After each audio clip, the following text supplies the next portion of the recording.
Me siento maravilloso porque es que hay un cambio que yo íntimamente jamás lo pensé llegar a tener.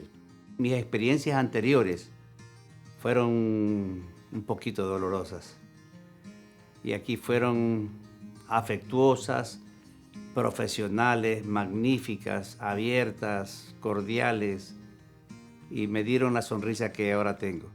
Y yo le diría a una persona que esté pensando en hacerse un tratamiento que no piense tanto como yo quizás lo hice, ¿no? Por el temor, que el dolor, que esto, que la implante, que hay que hacer cirugía. No, no hay que tener miedo a eso, porque es un momento en que no, ni se siente, no se siente y va a ser favorable para uno mismo. Bueno, mucha gente me ha dicho que no sé, que te veo diferente, ¿no? Digo, no, yo soy el mismo. Pero en realidad si ellos se referían es por la sonrisa, porque ahora me pueden ver sonreír,